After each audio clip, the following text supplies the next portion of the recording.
What if the quietest piece of evidence, the smallest shift beneath the leaves, holds the power to rewrite everything we thought we knew about Jack and Lily's disappearance? Bones have now been found, but whose remains are they? And what stories do they whisper? Stories that no one has yet dared to tell. Tonight, we unravel the forensics update, the blanket, the bones, the polygraphs, and the chilling questions still left unanswered. Hello, I'm Captain Joachim. Welcome back to Captain Joachim True Crime, where every detail matters, and the truth is never just black and white. If you're here, it's because you care about what really happened. So do me a favor, hit that like button, subscribe, and ring the bell so you never miss an update. And tell me in the comments where you're watching from and what theory you believe still needs to be heard. Because if only passive spectators watch without speaking up, the case stays cold. Don't let that be you. It began on an ordinary spring day, May 2nd, 2025, in a quiet rural community along Gairloch Road in Lansdowne Station, Nova Scotia. Lily Sullivan was 6 years old. Her brother Jack, just 4. By all accounts, they were playing in the yard. And then they were gone. The disappearance sparked immediate alarm. Their family contacted authorities. And by that evening, the first stages of what would become one of the largest search efforts in recent Nova Scotia history were already in motion. Local RCMP launched an official investigation under the Missing Persons Act, mobilizing drones, search dogs, thermal imaging, and hundreds of volunteers. Helicopters scanned the tree lines. Police combed the ground. Communities united in candlelight vigils and prayer walks, holding on to hope through fear. Missing person flyers with Lily and Jack's faces were posted in grocery stores, gas stations, bus stops, and online. Their names echoed through newsrooms and social media feeds as people across the country asked the same question: how could 2 young children vanish without a trace? And yet, early statements from authorities told a complicated story. Despite the scale of the operation, RCMP said there was no immediate evidence of foul play, no signs of forced entry, no known witnesses to an abduction. Still, they pressed forward. The children were missing, and every second mattered. May 2nd, 2025, a Friday. Lily and Jack Sullivan, just 6 and 4 years old, vanished from their yard in Lansdowne Station, Nova Scotia. What was meant to be a typical afternoon becomes the start of a nightmare. Search teams mobilize within hours.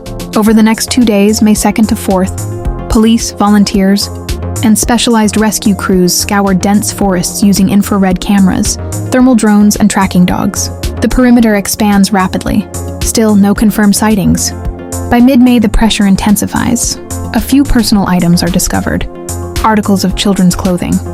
Water bottles, but some are later denied by the children's stepfather as belonging to Lily or Jack. The public takes notice. Online forums light up, and speculation begins to fill the gaps where facts remain scarce. Tip lines flood with calls. Dozens of leads pour in, some credible, others less so. Authorities continue to urge the public, don't assume, report what you know. In June, investigators begin administering polygraph tests to multiple individuals close to the family.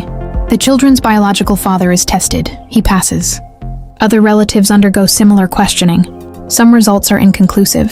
Still no arrests, no official suspects, and the investigation remains classified as a missing persons case. That same month, forensic analysis begins on the physical evidence. Blankets, fibers, soil samples. The RCMP issues a public statement, reminding the community that thorough testing takes time. Weeks, sometimes months. Then, in July, 2 months after the disappearance, there's a break in the case. A pink blanket is found, one piece in a wooded area, and another inside a trash bag at the end of the family's driveway. The family confirms it belonged to Lily, and that changes everything. Court documents reveal the scope of the investigation has grown significantly. Over 100 public tips reviewed, surveillance footage collected. Investigators request access to bank records, travel data, and cell phone logs, zeroing in on a narrow window, May 1st through May 3rd. But even as the evidence mounts, the questions multiply. It was a pink blanket, soft, small, and unmistakably familiar. It had once belonged to Lily Sullivan. The blanket was discovered in 2 separate locations. On the very day she went missing, one part found deep in a wooded area roughly 1 kilometer from the home. The other inside a garbage bag left at the end of the family's driveway. The family confirmed The blanket was Lily's, but how it ended up in those two places, miles apart, remains unclear. RCMP confirmed that forensic tests were underway, including DNA and fiber analysis. These tests may eventually help determine where the blanket had been, who handled it, and potentially when. But as of now, investigators remain cautious, urging the public not to jump to conclusions while lab work is still ongoing. Meanwhile, interviews and polygraph results have provided limited clarity. Lily and Jack's biological father, Cody Sullivan, underwent a polygraph examination. He passed. The children's maternal grandmother also consented to testing, but her results could not be assessed due to a medical condition that made readings unreliable. Other extended family members were also questioned. Some passed, others were inconclusive. Then came a witness statement, one that introduced a disturbing new layer to the investigation. Natasha Haywood, a local resident, reported seeing two young children walking down a road shortly after their disappearance. The girl, she said, was holding the hand of a younger boy. They were headed toward an older model tan or gold sedan parked on the roadside. Its rear door was open. Haywood described a woman nearby, white, estimated to be in her 50s or 60s, with loose curly hair. She didn't speak to the children. She didn't intervene. But she remembers the moment vividly. She called police the next day. This single account sparked new urgency. By July, the investigation had escalated dramatically. The RCMP Major Crime Unit was now involved, alongside the National Center for Missing Persons and the Canadian Center for Child Protection. Judicial authorizations were granted to access cell phone records, financial transactions, and video surveillance from highways near Lansdowne Station, specifically from May 1st through May 3rd. It was clear this was no longer just a missing persons search. It was a coordinated, multi-agency investigation into a case that had shifted from local tragedy to national mystery. By midsummer, attention turned, not just to the evidence, but to the people closest to Lily and Jack. Polygraph results, while headline-grabbing, can often be misunderstood. Cody Sullivan, the children's biological father, passed his exam. Others, like the maternal grandmother, could not be evaluated due to medical factors that affect accuracy. But polygraphs are not lie detectors in the strictest sense. They measure physiological responses, like heart rate, blood pressure, and perspiration. And while sudden changes may suggest deception, a pass does not confirm innocence, just as an inconclusive result does not prove guilt. Then there's the matter of conflicting statements. The stepfather initially denied that some found items belonged to the children, items later confirmed by other family members as Lily's. Is this a case of mistaken memory in the chaos of a crisis, or something else? Witness reports, too, can fall victim to human error. Natasha Haywood's account of the children walking toward a parked car raised serious questions, but even she acknowledged uncertainty, estimating the girl to be older than Lily, unsure of precise timing. It's important to recognize memory is fragile, especially under stress. As for motive, if foul play is ever confirmed, investigators must consider whether this was a crime of opportunity, perhaps involving someone unknown to the family, or if something closer to home was involved.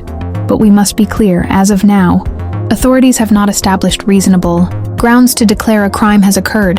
Emotionally, the family remains under extraordinary pressure. Months of searching, national media attention, online speculation. It's not unusual for stress to impact statements, tone, or memory.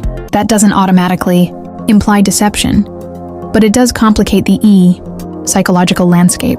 And legally, the standard remains high.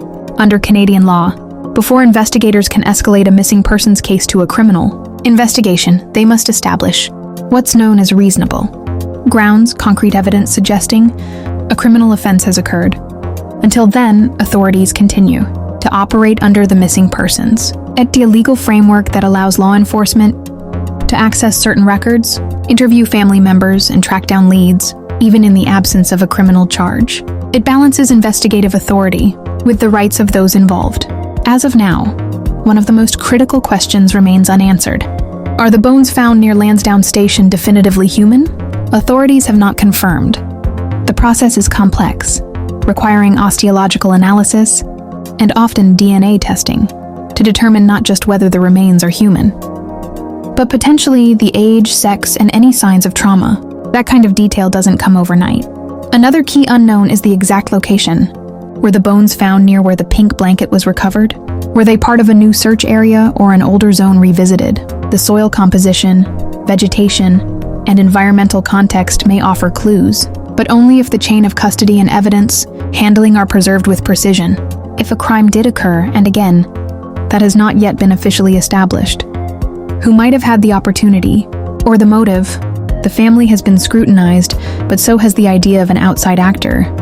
The reported sighting of a tan or gold sedan, parked with its rear door open, suggests at least the possibility of someone not known to the family being involved. Forensic results could hold the answers. DNA found on the blanket, trace evidence, soil particles, plant pollen, even insect activity can offer time-stamped clues. In modern forensics, a single strand of hair or fiber can change the course of an investigation, but just as powerful and just as fragile are the witness accounts. Could Natasha Haywood have seen something real but misunderstood it? Was it even the same day? Or could it have been another family entirely, passing by on an ordinary walk? Time of day, light conditions, and memory distortion all play a role. There's also the question of surveillance. Has every piece of highway footage, dash cam video, or private security tape from the surrounding area between May 1st and 3rd been reviewed? Or could something critical have been missed or lost? And finally, what happens if enough evidence does emerge? In Canada, criminal charges can only be laid if the Crown believes there is a reasonable prospect of conviction. That means reaching the standard of proof required in a criminal court, beyond a reasonable doubt. At this stage, we're not there, but we're closer than we were.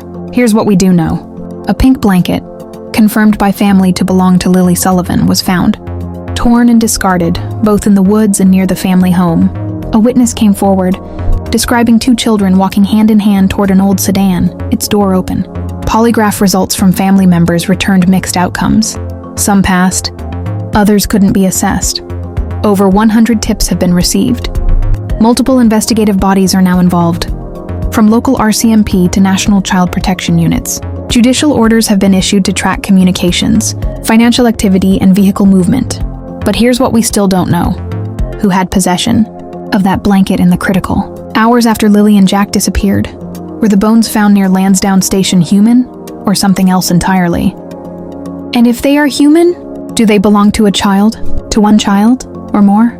Most painfully of all, we still don't know what truly happened in those hours between when they were last seen playing and when the silence set in. Sometimes the silence between facts speaks louder than the facts themselves.